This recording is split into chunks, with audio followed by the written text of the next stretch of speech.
Hi booktube, Aaron here. Hope you're doing okay. Today I'm going to be wrapping up everything that I read in February, and then I'll go through some of my plans for March. March is a little up in the air. In some ways it's set down because there are reading events, and I've got a buddy read planned. But also, as I think said in a couple of videos now, I've got a baby on the way, and she'll be here in March, and so I'm expecting that my reading life will be a little different then. So I don't know what to expect. So they're kind of tentative plans for March at the moment.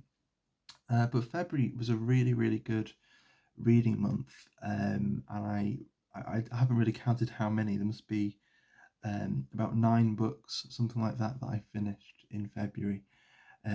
I will start off by rattling through books I've already covered in a reading update I did halfway through the month.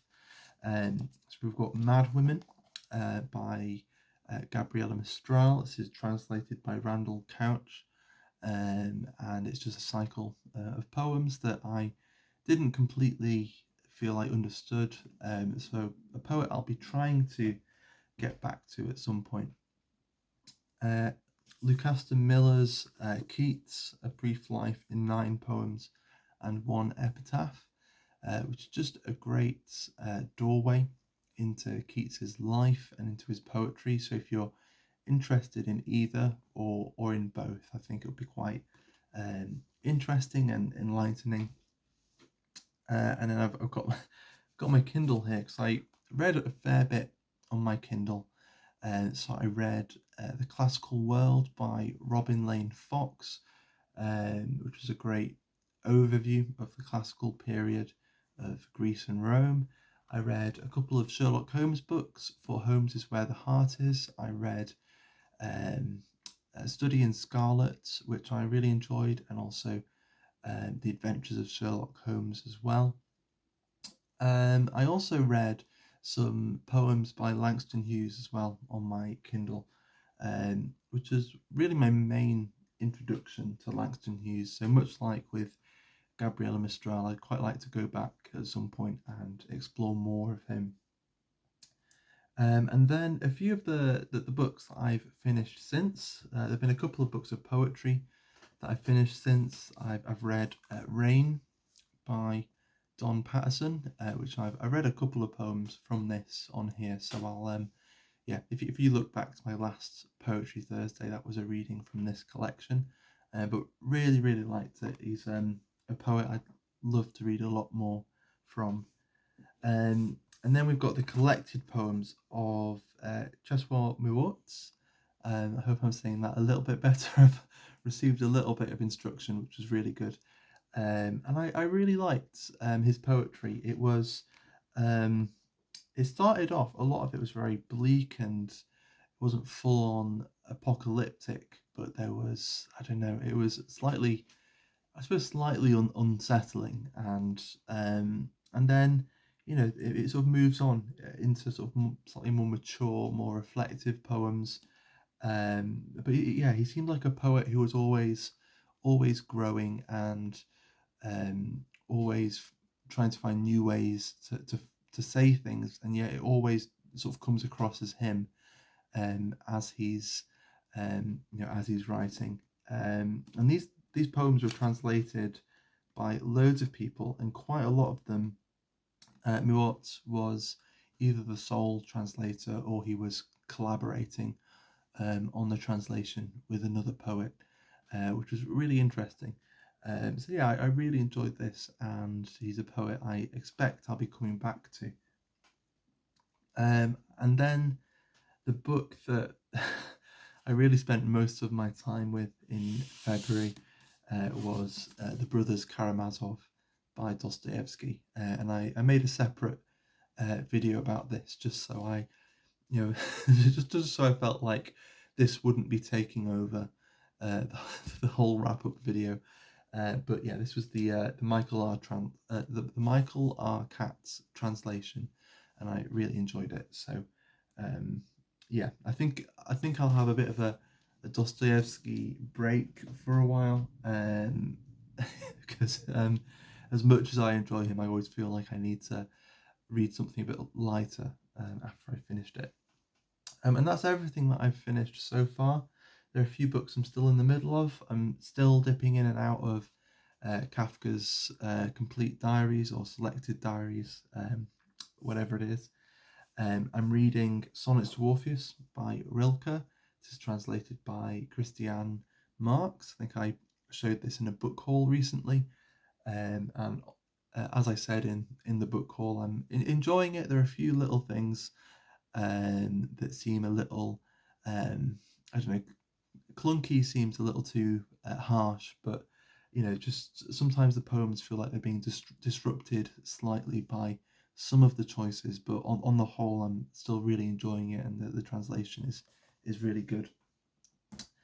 And then I've been reading the first 4 books of Earthsea by Ursula K. Le Guin. Before this, I hadn't read anything by Le Guin, and I've been really, really, really enjoying it. If anything, just for her voice as a writer in these books, it feels like it's got the weight of I don't know, some old ancient text like an Icelandic saga or something like that, and yet it's also very accessible and very fresh at the same time.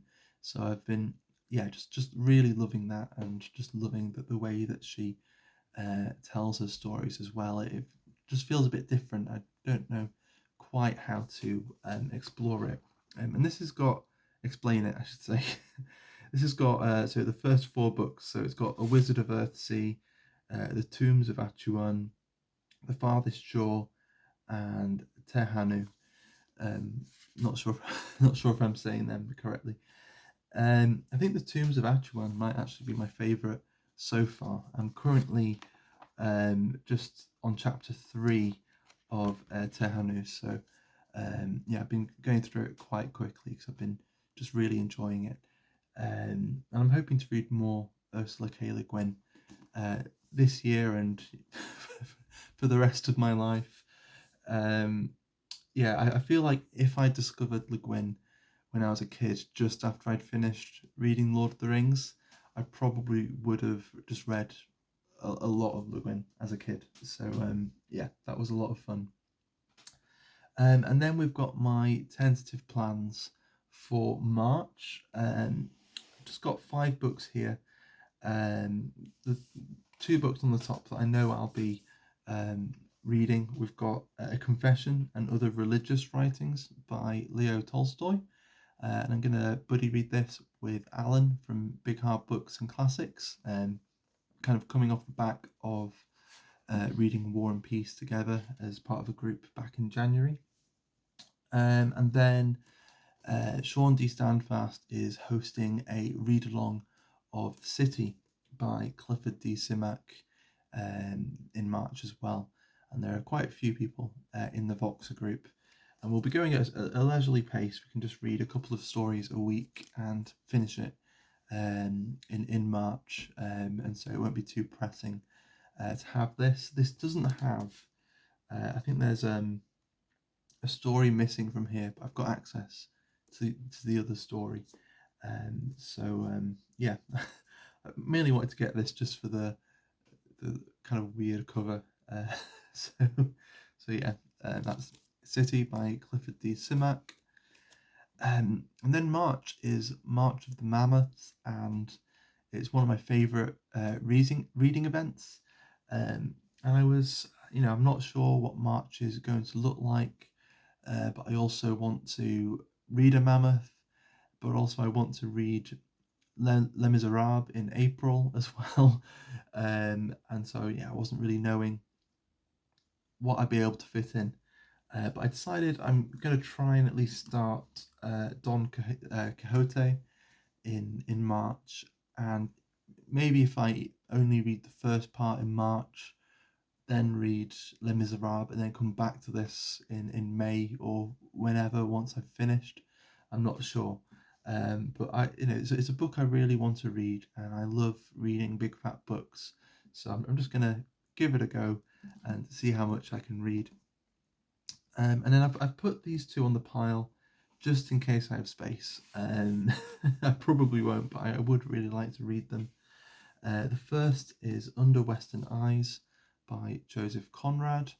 And I just randomly picked this up the other day and started reading the first few pages. And it sounds really, really good. And Conrad is an author I really love.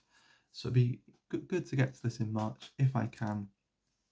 And then if there's a priority, this might be slightly higher up because I was hoping to read it in February and just didn't manage to get to it. It's the Confessions by St. Augustine.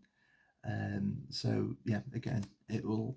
I think I'll just dip into this and take it very slowly, but I'd like to at least make a start in March, and that's everything. There'll likely be more poetry as well once I finish the sonnets to Orpheus. It might be Sylvia Plath. I bought her collected poems recently, or it might be something else entirely. I think I'll play that by ear. But I think that's everything I wanted to cover. So for now, I'll say thanks for watching. I hope that your February has been very good, and yeah, my best wishes for March. Thanks for watching, and see you soon. Bye bye.